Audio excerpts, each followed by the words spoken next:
Assalamualaikum warahmatullahi wabarakatuh. Di sini saya akan menjelaskan tentang syarat dan pemahaman hadis. Definisi syarat hadis. Secara bahasa, kata syarat terdiri dari 3 huruf yaitu shin,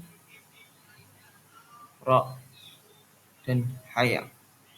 Ha yang memiliki arti al-faj atau pembukaan dan al-fayat penjelasan. Sedangkan kata hadis terdiri dari 3 huruf yaitu ha, del, dan ta yang berarti baru atau sesuatu yang tidak ada sebelumnya. Jika dua suku kata syah dan hadis digabungkan menjadi sebuah frasa, maka pengertiannya dalam studi hadis adalah ilmu yang membahas tentang makna dan maksud dari hadis tersebut. Urgensi atau pentingnya. Di antara tujuan dari ilmu hadis adalah mengetahui makna dan fikih hadis Rasulullah. Bahkan bisa dibilang tujuan ini merupakan buah dari ilmu hadis, sebab dengan memahami makna dan fikih hadis, syariat Islam dapat tegak. Secara kemunculan syarah hadis. Kemunculan embrio ilmu syarah hadis terjadi sejak era Rasulullah, kemudian semakin berkembang di era sahabat dan tabi'in. Karya-karya syarah hadis baru muncul di era tabi'in. Sebagian dari mereka mengelompokkan ucapan-ucapan hadis tersebut. Ragam kitab syarah hadis. Ragam kitab syarah hadis.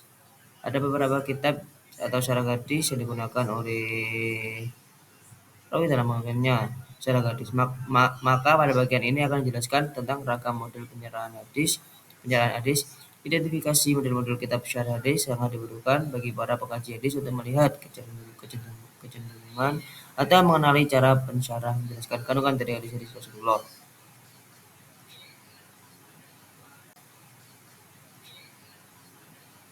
Model pensyarahan tematik atau maudhu. Langkah yang umum dilakukan pensyarahan hadis dalam model tematik adalah dengan mengkaji hadis-hadis Rasulullah terlebih dahulu, kemudian menentukan hadis yang hendak disyarahi baik dari segi sanad maupun matanya dengan mengelompokkannya ke dalam tema-tema pembahasan yang sudah disusun.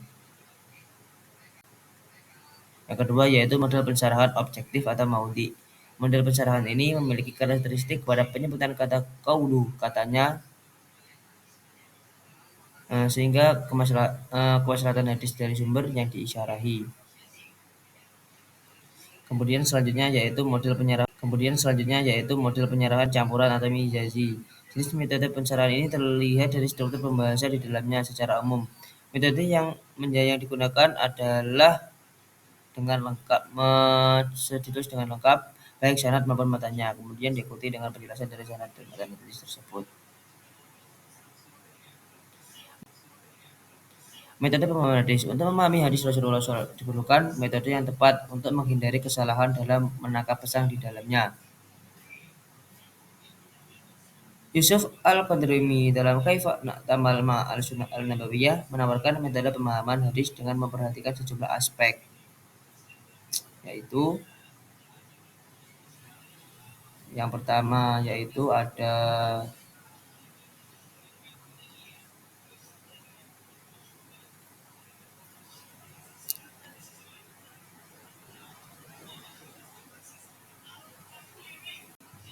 yang pertama yaitu memahami hadis sesuai petunjuk Al-Quran sebagai rujukan utama dalam Islam. Yang kedua yaitu menghimpun hadis-hadis yang saling terkait dalam tema yang sama dalam memahami suatu hadis. Kemudian selanjutnya yaitu menggabungkan hadis-hadis yang terlihat kontradiktif. Sejatinya antar nas di dalam Islam tidak mungkin terjadi kontradiksi, sebab mustahil suatu kebenaran bertentangan dengan kebenaran yang lain. Selanjutnya yaitu mempertimbangkan latar historis hadis, metode yang dapat diterapkan untuk memahami hadis menurut Yusuf Al-Qadrawi. Selanjutnya yaitu membedakan relativitas sarana dan sasaran statis hadis. Selanjutnya yaitu memperhatikan makna majaz dalam hadis.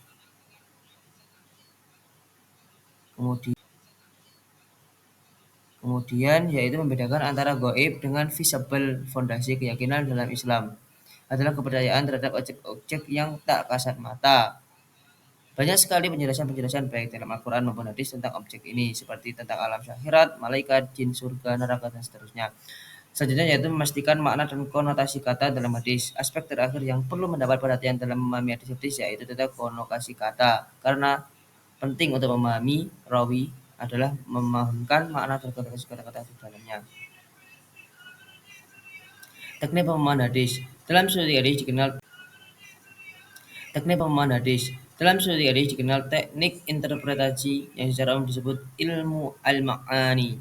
Ilmu ini berfokus pada pemahaman yang mendalami terhadap makna matan hadis dengan mempertimbangkan berbagai aspek konseptual yang melingkupinya. Teknik pemahaman tekstual pemahaman hadis secara konseptual tekstual adalah upaya memahami makna suatu hadis hanya redaksi matan hadis saja.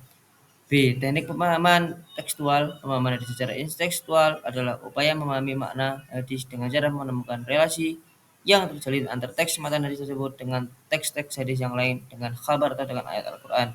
C. Teknik pemahaman kontekstual pemahaman hadis secara kontekstual adalah upaya memahami suatu hadis dengan cara melihat latar kondisi dan tersebut.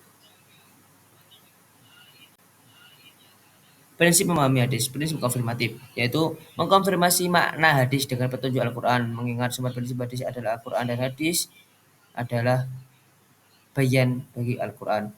Prinsip tematis, komprehensif teks-teks hadis dipahami sebagai kesatuan yang integral sehingga dalam pemaknaannya harus dipertimbangkan hadis lain yang relevan guna pencarian makna yang komprehensif. Prinsip linguistik, mengingat hadis terakhir dalam wacana kultural dan bahasa Arab, maka prosedur-prosedur gramatikal bahasa Arab harus diperhatikan. Prinsip historik, yaitu memahami latar belakang sosiologis masyarakat Arab secara umum maupun situasi-situasi khusus yang melatar belakangi munculnya hadis Nabi. Prinsip realistik, yakni selalu memahami latar situasional masa lalu di mana suatu hadis muncul, juga memahami latar situasional keyakinan masyarakat. Prinsip distingsi etis dan legis, bahwa hadis hukum tidak saja dipahami sebagai kumpulan aturan perundungan, lebih dari itu ia mengandung nilai-nilai etis yang dalam.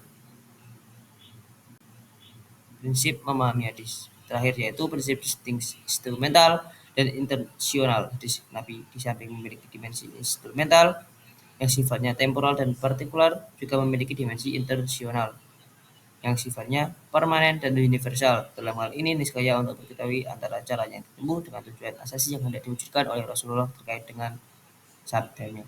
Terima kasih yang dapat kami sampaikan. Kurang lebihnya mohon maaf. Wassalamualaikum warahmatullahi wabarakatuh.